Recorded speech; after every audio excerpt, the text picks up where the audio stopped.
They rose quietly, without banners or armies, in a city that mistrusted kings and feared tyrants. Florence liked to believe it was free, governed by guilds and councils, guided by civic virtue rather than bloodline. Yet behind the marble facades and public speeches, power was already changing hands. Not seized by force, but accumulated, counted, lent, and remembered. The Medici did not conquer Florence. They made themselves indispensable to it, and in doing so, discovered that money could bend institutions older than any dynasty. The story begins without grandeur. The Medici were not ancient nobles. Their name carried no heroic origin myth, no founding conqueror. They emerged from the professional class, physicians by trade in distant memory, merchants by necessity, financiers by opportunity. In a medieval world that condemned usury yet depended on credit, banking was both profitable and dangerous. The church forbade interest, but commerce demanded it. Those who mastered the legal fictions, the exchange rates, and the quiet mathematics of obligation could grow rich while remaining publicly compliant with moral law. The Medici learned this balance early, operating in the narrow space between doctrine and reality, where words said one thing and money did another. Florence at the turn of the 15th century was volatile. Wealth from trade flooded the city, but political stability did not follow. Families competed through alliances, patronage, and calculated generosity. Power was exercised indirectly through influence over councils, courts, and guilds. Public offices rotated quickly, designed to prevent domination by any single house. In theory, this system preserved liberty. In practice, it rewarded those who could shape outcomes without appearing to rule. This was the environment in which Giovanni di Bicci de Medici prospered, not by commanding attention, but by avoiding it.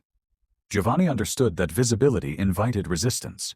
He dressed plainly, spoke carefully, and avoided public confrontation. His ambition was not to govern Florence, but to secure his family's position within it. The Medici Bank, founded in 1397, expanded steadily across Europe, establishing branches in Rome, Venice, Geneva, Bruges, and London. It was not the largest bank of its time, but it was among the most disciplined.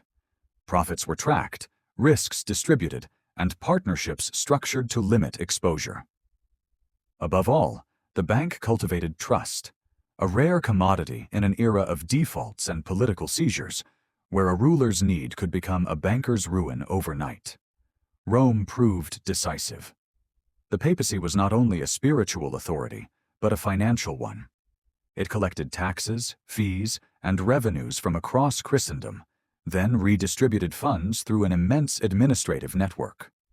Managing this flow required bankers capable of discretion and speed.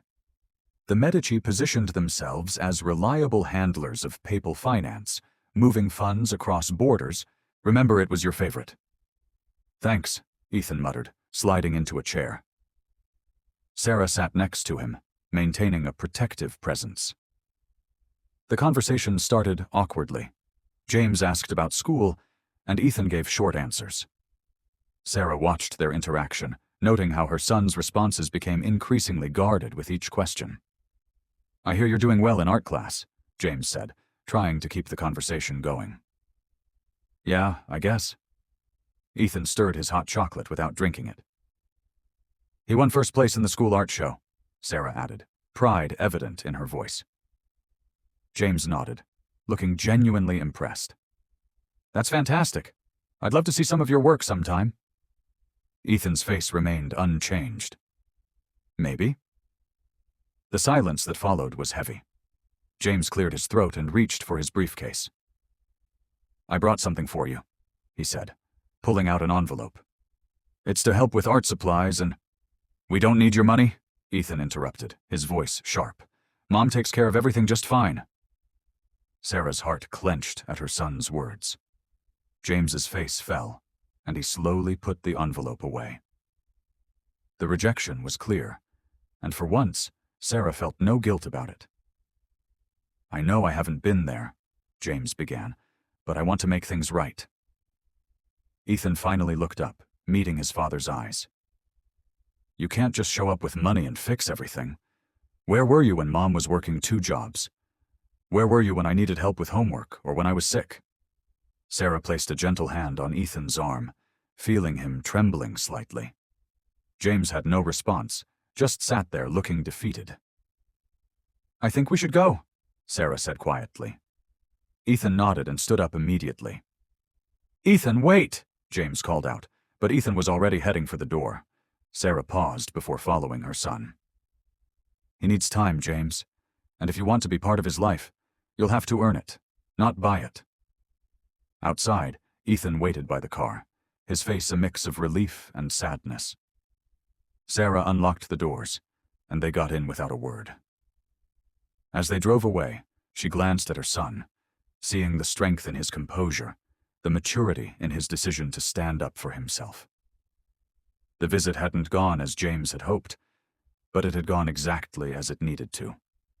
Sometimes, Sarah realized, protecting your child meant letting them face difficult truths on their own terms. The evening air was cool as Sarah and Tom sat on the worn wooden bench outside their apartment building.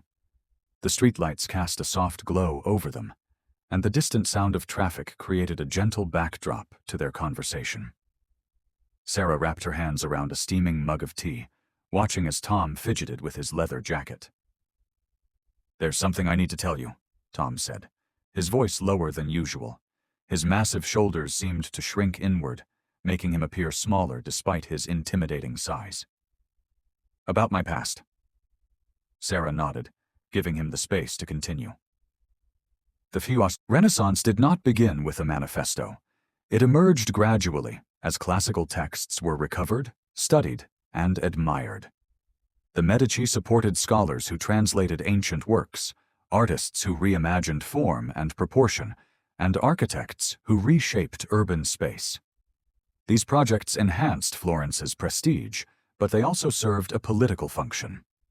A city proud of its achievements was less inclined to question those who made them possible. Cultural leadership became a form of governance, and governance became easier when it looked like refinement. After Cosimo's death, the balance he maintained grew harder to sustain. His son Piero inherited a weakened bank and a fragile political equilibrium. The family's fortunes fluctuated, but their ambitions did not recede. It was under Piero's son, Lorenzo, that Medici power reached its most visible expression. Lorenzo was not a banker by temperament. He was a diplomat, a patron, and a political survivor. He navigated alliances between Italian states, mediated conflicts, and projected Florentine influence beyond its walls. Yet prominence attracts danger, especially in a republic that remembers, even when it pretends not to. In 1478, during a public mass, an attempt was made on the lives of Lorenzo and his brother Giuliano. Giuliano was killed. Lorenzo survived, wounded but resolute. The attack was not merely a private vendetta. It was political, involving rival interests and figures within the broader Italian power structure who saw Medici dominance as a threat. The response was swift and severe. Conspirators were punished, alliances hardened. Florence rallied behind Lorenzo, not because he held office, but because stability now depended on him. In that moment, the city's Republican pride narrowed into something more practical, almost instinctive. It chose order over principle because fear makes philosophy expensive. The aftermath revealed how deeply Medici power had penetrated institutional life. Rome's leadership, entangled in the crisis through wider political relationships, found itself facing a city unified under Medici direction. Diplomacy replaced confrontation, but the lesson endured. Financial leverage and political survival were inseparable. The Medici understood that their future lay not only in Florence, but in Rome itself. If influence over the papacy could be secured from within, the risks of external opposition would diminish. A family that had financed the church could now seek to steer it, not through open command, but through succession and placement. That ambition took decades to realize. The Medici Bank declined, weakened by mismanagement, defaults, and political shifts that made the old model harder to sustain. Yet the family adapted. Wealth gave way to strategy. Influence, once grounded in ledgers, migrated into offices, titles, and marriages. In 1513, Giovanni de Medici became Pope Leo VI. The ascent of a Medici to the papal throne was not a sudden purchase. It was the culmination of long cultivation, alliances, obligations, and institutional familiarity. The papacy had relied on Medici competence. Now it carried the Medici name, and that name brought Florentine habits into Roman power. Leo VI was a patron of art and learning, shaped by the cultured politics of his upbringing. Under his reign, Rome became a center of artistic ambition. Projects expanded, commissions multiplied. The church's resources were mobilized to reflect glory, continuity, and grandeur. Yet splendor strains budgets. To sustain it, revenues were intensified, and fundraising mechanisms were pushed harder, including the promotion of indulgences within established church practice. These were administrative decisions, rooted in long-standing systems. Their consequences, however, extended beyond Rome, because the more visible money became in spiritual life, the more fragile moral authority could feel. The intertwining of finance, faith, and power reached a critical point. The Church's authority rested on doctrine and devotion, but also on credibility. When financial instruments became too obvious, criticism followed. What had once been tolerated as necessity could be condemned as excess. The Medici papacy did not invent this tension, but it embodied it because it sat at the crossing of banking culture and sacred institution. The same skills that had elevated the family, calculation, patronage, strategic generosity, now exposed the institution they led to unprecedented scrutiny. When a system depends on money, the people who manage money inherit its blame. Another Medici pope followed. Clement VII inherited a fractured political landscape where Italy was a contest between great powers and local states struggled to remain intact. His reign was marked by crisis, including the sack of Rome in 1527. Imperial troops, unpaid and restless, turned on the city. Churches were looted. Authority collapsed in chaos. Accounts describe the violence and humiliation not as an anomaly, but as a consequence of an era in which armies moved faster than diplomacy, and loyalty could be rented only so long. For the Medici, it was a reckoning. Their ascent to spiritual power had not insulated them from the forces they once managed from a distance. When money fails to control men with weapons, it becomes just another thing to steal. Florence, too, convulsed. Republican sentiment resurfaced. The Medici were expelled, then restored with external backing. When they returned, their rule changed in character. What had once been subtle became explicit. The Republic faded. Ducal authority replaced civic illusion. The Medici had secured permanence, but at the cost of the system that had enabled their rise. Florence was no longer guided by the careful balance of influence. It was governed, and governance, once formalized, demanded a different kind of obedience. Still, the Renaissance endured. Art, architecture, and learning continued to shape Europe. The Medici's role in this transformation remained undeniable. They had funded brilliance, preserved collections, and helped create conditions in which innovation could thrive. Yet their legacy was inseparable from the mechanisms that sustained it. Culture was financed by banking. Banking was protected by politics. Politics leaned on faith and legitimacy. Each element reinforced the others until the structure strained under its own weight, because systems built on interdependence become vulnerable when any one pillar shakes. The Medici did not set out to buy the papacy in a crude transaction. They built a world in which such an outcome became possible, even logical. By mastering the flows of money, they entered the circuits of power. By funding institutions, they shaped priorities. By patronizing culture, they defined prestige. The papacy, facing administrative realities, accepted their assistance. Over time, dependence became familiarity, and familiarity became succession. In that gradualness lies the real story, not in a single bribe, but in a long apprenticeship at the heart of authority. The Medici held Rome for only a time, but time was enough to leave fingerprints on stone and policy alike. Under Leo VI and Clement VII, patronage did not remain a Florentine habit. It became a papal language. Commissions were granted, workshops sustained, reputations raised or quietly starved. Records speak about spending and the machinery needed to keep grand projects alive, because grandeur is never merely aesthetic. In Rome, where legitimacy was performed through ceremony, art became more than devotion. It was governance by image, an attempt to make permanence visible even as the ground underneath shifted. That shifting ground was Italy itself. The peninsula was a field of competing powers, with city-states balancing alliances against larger crowns and empires that could, when provoked, turn Italy into a corridor for armies. The Medici learned diplomacy not as theory, but as survival. Lorenzo had negotiated to keep Florence standing among stronger neighbors, and his successors inherited that same pressure without his instinct. When Clement VII faced the struggle between imperial and French interests, delay and compromise could not always substitute for decision. The sack of Rome did not happen because of one choice, but because the era had become combustible, with soldiers unpaid, loyalties thin, and the city's symbolic wealth too tempting to ignore. In Florence, the aftershocks were immediate. The Medici had been expelled before, but now the question was sharper. Could a city that had grown accustomed to Medici stability return to older forms of self-rule? And at what cost? For a time, a republic reasserted itself, drawing on memories of civic tradition. Yet Florence did not exist in isolation. External forces mattered, and those forces increasingly favored consolidation over experiment. The Medici returned again, and this return felt different. Influence had once worked through the careful shaping of councils.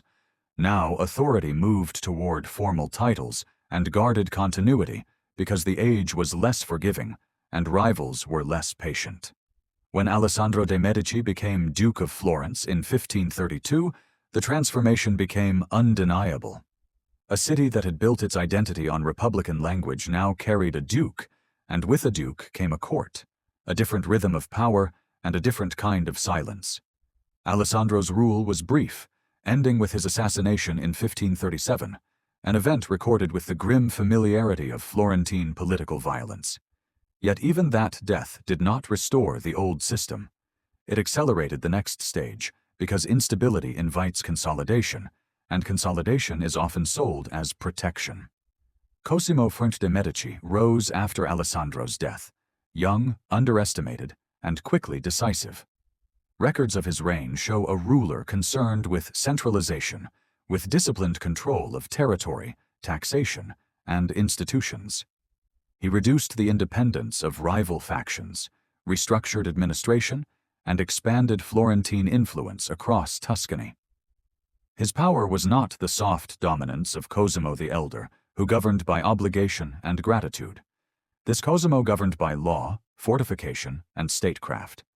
He built something closer to a principality, designed to endure the shocks that had once threatened the family's survival. If earlier Medici power was a web, this was a wall.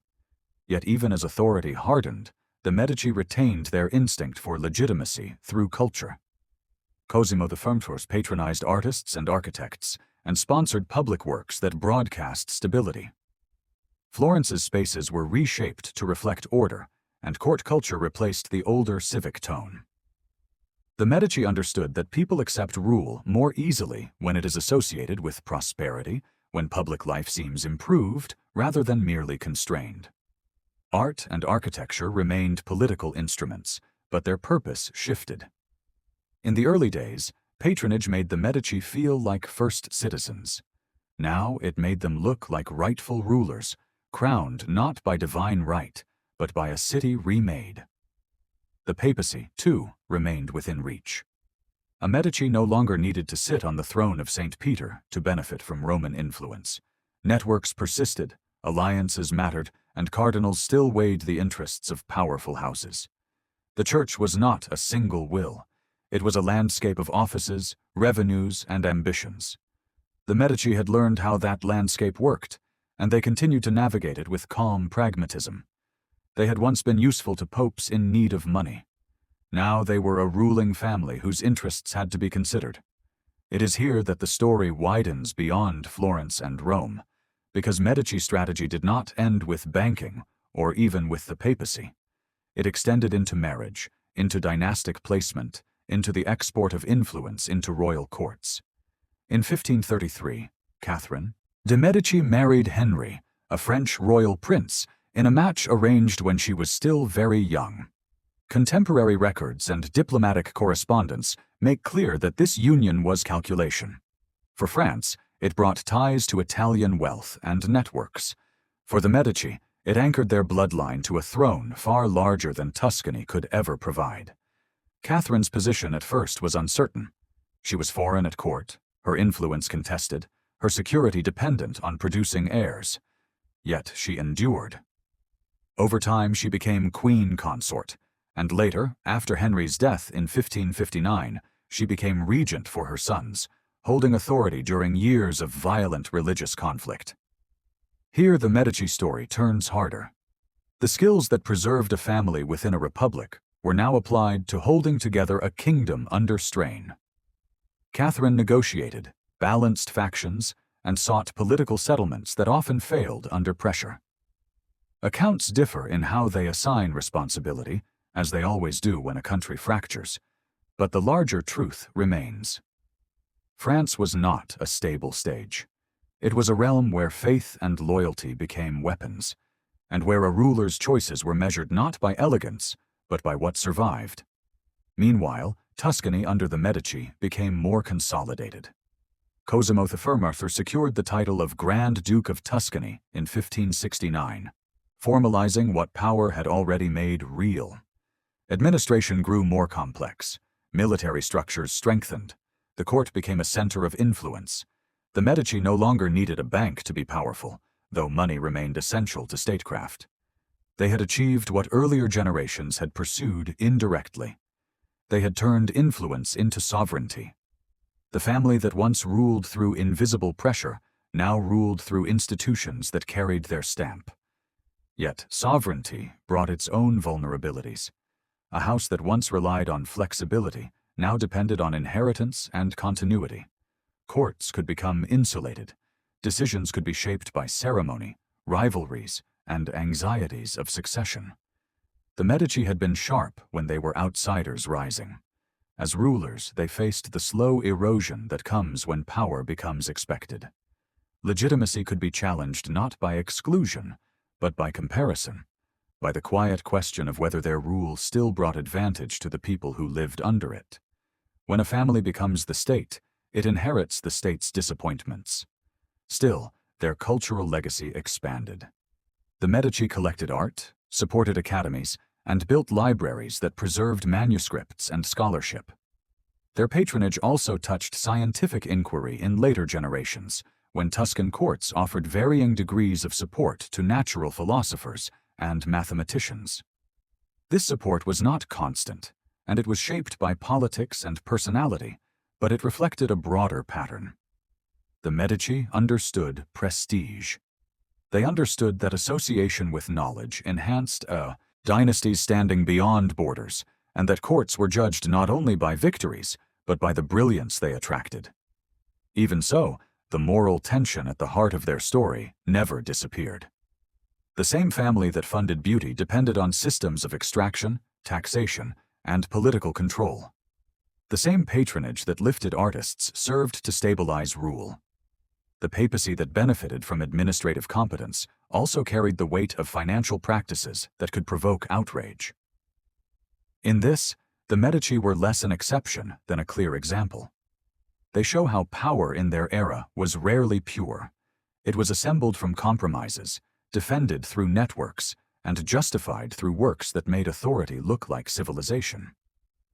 As generations passed, Medici rule continued through different personalities, some capable, some less so, their court alternating between ambition and fatigue. Foreign policy mattered more because Europe's larger powers increasingly dictated the fates of smaller states. Tuscany could be maneuvered, pressured, reshaped by alliances made elsewhere. The Medici could still build palaces and sponsor ceremonies, but they could not fully command the currents that now moved the continent. When politics scales upward, smaller rulers can become caretakers of tradition rather than architects of fate. One of the stark truths of dynastic history is that success plants the seeds of decline. The Medici rose because they were adaptable, because they read systems without needing them to fit inherited myths. But hereditary rule rewards stability over improvisation. The very structure that preserves a dynasty can dull it, because it replaces necessity with routine. When a family no longer has to persuade, it can forget how. When it no longer fears exile, it may stop listening for the first signs of dissatisfaction. A bank lives on vigilance. A court can live on habit until habit collapses. The Medici line ended in the 18th century, their direct rule concluding when Giovanni de Medici died in 1737 without an heir. That ending was not cinematic. It was administrative, shaped by European diplomacy and succession arrangements. Tuscany passed to another house, a reminder that states often outlive the families that ruled them, and that sovereignty, once formalized, can be reassigned by treaties and inheritances, far from the streets it governs. In the end, even a dynasty that mastered money could not purchase time. Yet the Medici presence did not vanish. It remained in Florence's architecture, in collections, in the city's cultural memory. It remained in institutional patterns they helped entrench, and in the broader European lesson they embodied. In their rise, the Medici demonstrated that capital could rival lineage. In their consolidation, they showed that influence could become law.